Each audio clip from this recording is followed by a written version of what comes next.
So our job today is going to be to rotate the tires on this Jetta 2011, and this needs to be done between 5 and 10,000 kilometers.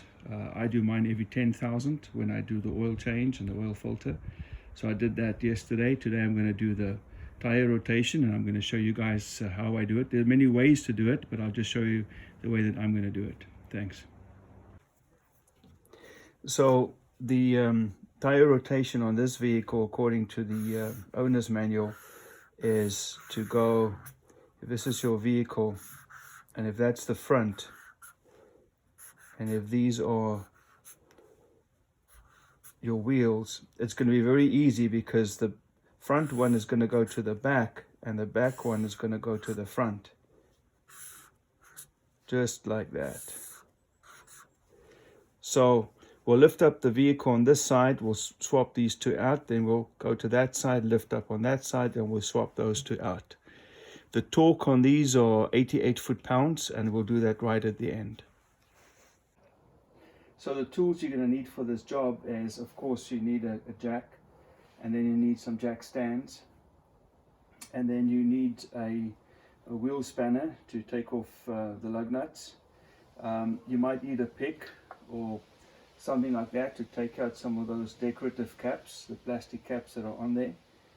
And then you're going to need a torque wrench in the end to put it all back together again, and to torque your lug nuts. Mine is a 17 millimeter socket that you need for that. And what I'm going to do is I'll do the first wheel I'll do with a wheel spanner, just to show you guys who don't have power tools. But it's pretty easy just to do it by hand. And then the others I'll do with the impact driver over there, and that should be much easier and quicker. But if you don't have that, that's fine. Just with your wheel spanner you should be good to go as well. Okay, so the first thing now you want to do is take out these little plastic protective caps, and it's always nice just to have somewhere to put all your nuts and bolts and caps that you take out.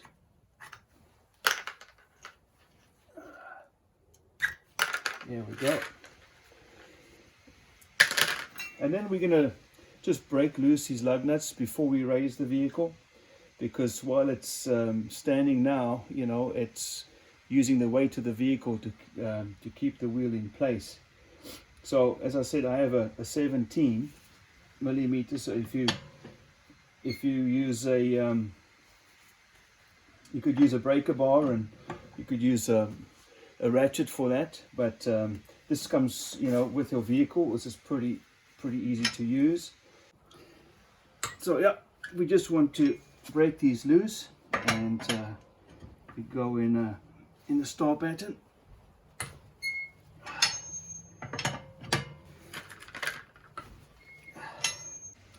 Okay, so now we're going to jack up the front left of the vehicle, and we can place the jack stand under the jacking spot. You'll see that in your owner's manual. They'll show you where the jack points are, and just underneath there you'll see the reinforced part that is for jacking.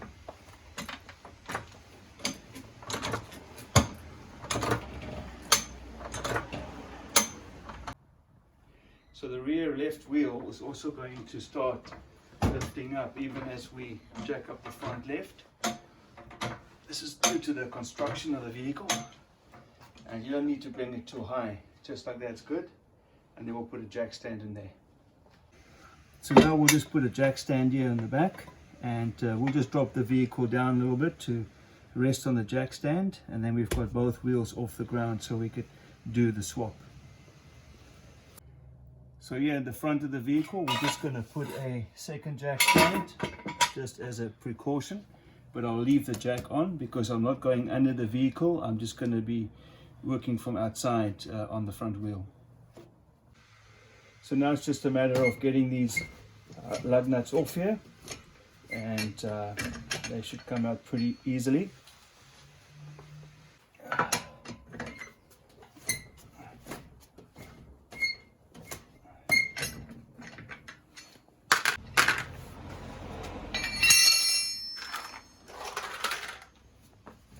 just lift off the wheel, just like that. We're going to go with this Milwaukee Fuel stubby. It's a 1/2 inch impact, and we'll see if it can get these lug nuts off. There we go, that was easy. That was easy.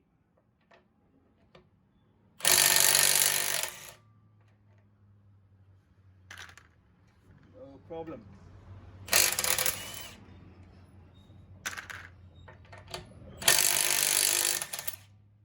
No problem at all.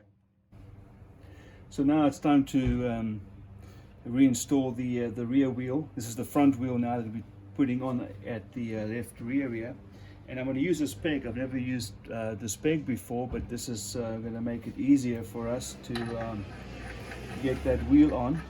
So this just screws right into one of the holes that you have for your lug nuts, and then the wheel comes right on. So now you just put your wheel over this peg right here, and it holds it in place while you screw in your lug nuts.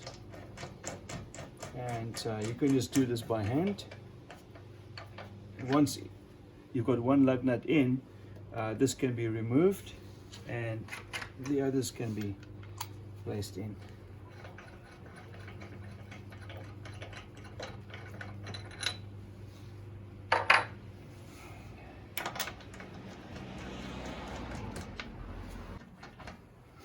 So once you've started them by hand, then you can finish them off with your impact.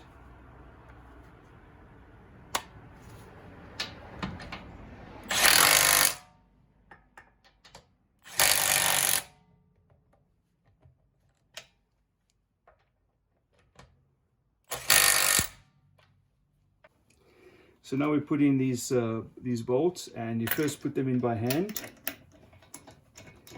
And then once you've got them in by hand, you're going to use your wheel spanner just to tighten them. And what you want to do is give it a quick jerk.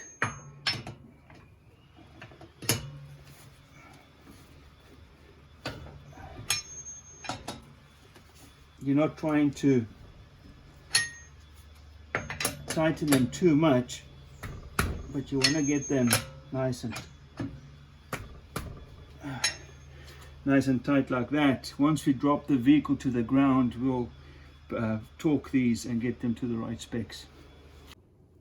So now that we've got both of these wheels exchanged here on the left hand side of the vehicle, we are going to put it down on the ground again, and to do that we need to lift it up slightly. So now we take out this jack stand over here, and then we take out this jack stand at the back, and now we're ready to just lower the vehicle all the way down to the ground.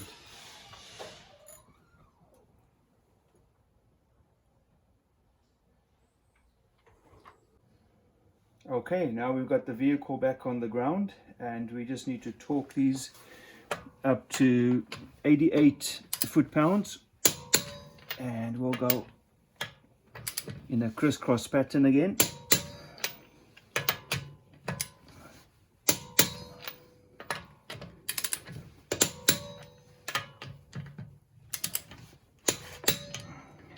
There we go.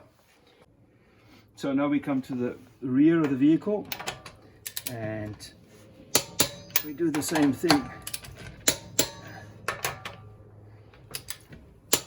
And now we move to the right hand side, and we'll just do the same process over again. We'll lift up the vehicle, swap the rear wheel to the front and the front wheel to the rear, and then just torque that again at the end. Now once you've done all that, you need to drive your vehicle for between 50 and 100 kilometers, and then re-torque them, and just make sure that you've still got them at the same torque after that, and then you should be good to go from there.